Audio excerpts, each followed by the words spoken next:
embracing the realities of growing up in a third ward community. I use my memories as a source material to bring those realities that I lived growing up in that community to life. This project is a series. It's like a performance series, but it's performance, like a performance art piece, pretty much.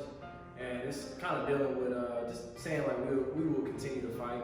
That'll be like the series of it. I'm gonna be doing like different colorways, like red, black, and green. We do black and white, kind of that friction between black and white people, and just those different colors always mean something different. Shortly after George Floyd's passing, I was given the opportunity to work on a George Floyd mural dedication. And I briefly spoke with Carl Davis, one of the organizers of the Black Lives Matter mural for Jack Yates. And then I immediately got my friend Ray to get on it and help do like the groundwork since I was in LA and working. And 6 or 7 months later, at the beginning of February, he called me. He was like, Jonah, we want you to come out and actually work on the mural. What really excited me about being able to go back home and work on this project with a bunch of different artists, it allowed me to think and see all these different perspectives that we will be bringing to the table. And just that in general, that allowed a whole family environment to take place, and we could work on this thing together. It's a lot of opportunity in Third Ward, and a lot of the different artists, they are using those opportunities to embrace themselves, to beautify Third Ward. Preparations for the project was pretty much a breeze because Jack Yates, they were able to get Jack Yates alumni and also Public Works, and all I had to do was gather up my friends and all my artist friends in the community, and they came out to help me.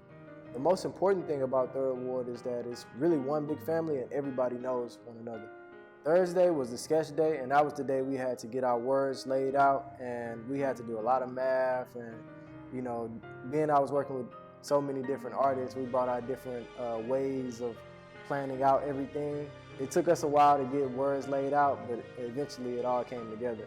Shortly after we got all of our letters sketched out, we started to roll paint, but we were short on paint. So going into the next day, our mission was to get more paint, but our conflict was that the weather was pretty bad the next day.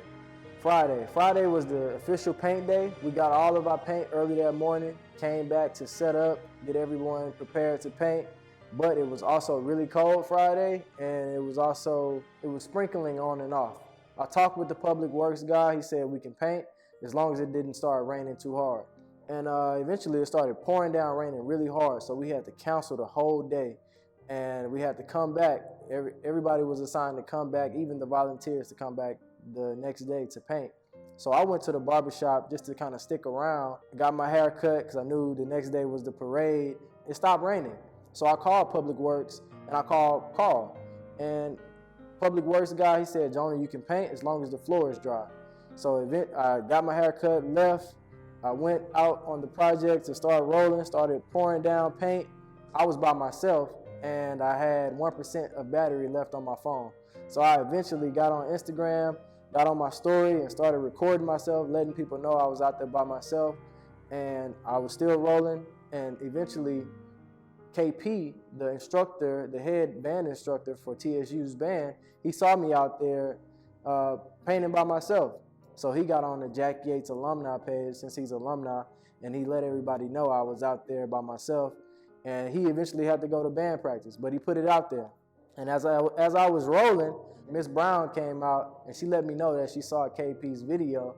And it was a good feeling seeing Miss Brown even recognize me, still know who I was to this day. And she came out to roll and work with me. And shortly before my phone died, I was able to send out some emergency text messages letting my family know that I was out there by myself painting. And this was right before KP saw me. Eventually, all of my family and friends, they came out to help me roll. Everybody got a roller.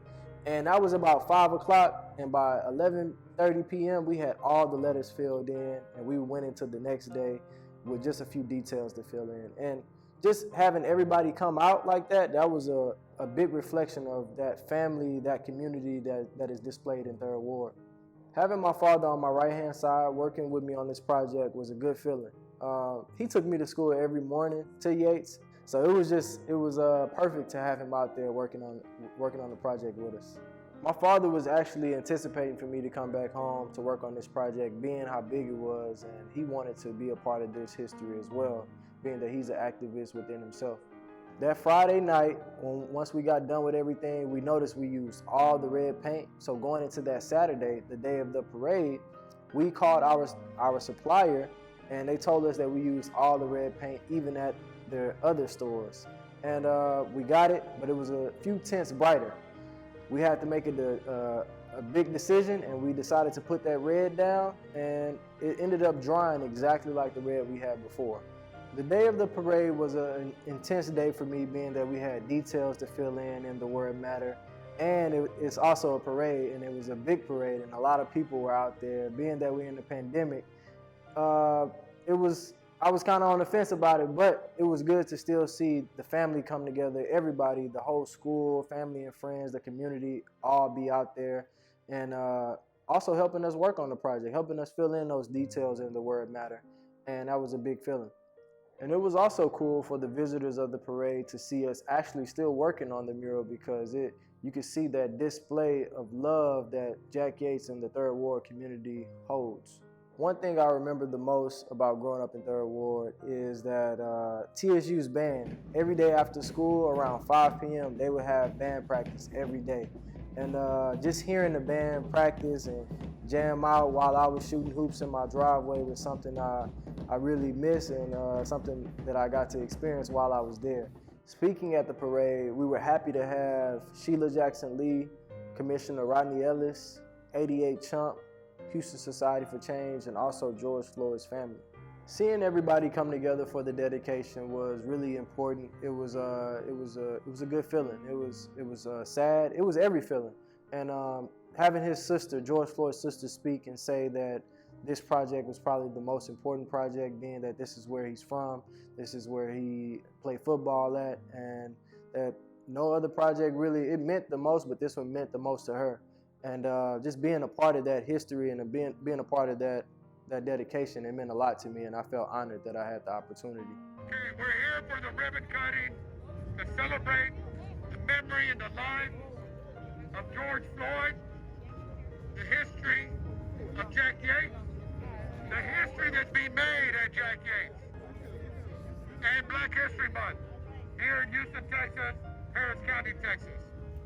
And on three, when we count down to three, not only will the ribbon be cut, but I want the crowd to say his name. On three. 1, 2, 3. George Floyd! George Floyd! George Floyd!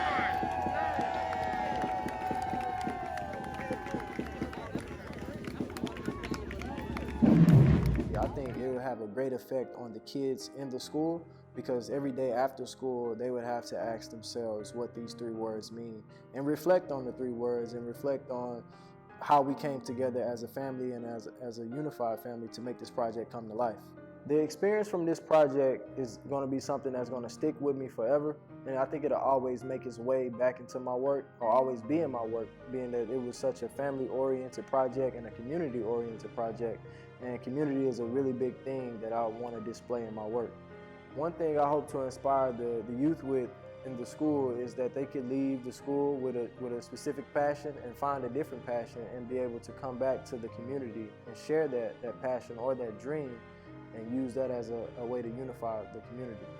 I want to say thank you to Commissioner Rodney Ellis, Houston Society for Change, 88 Chump, and also Jack Yates High School and the whole Third Ward community for allowing this project to even happen, and allowing this project to be a stepping stone for change in the community and change in the world.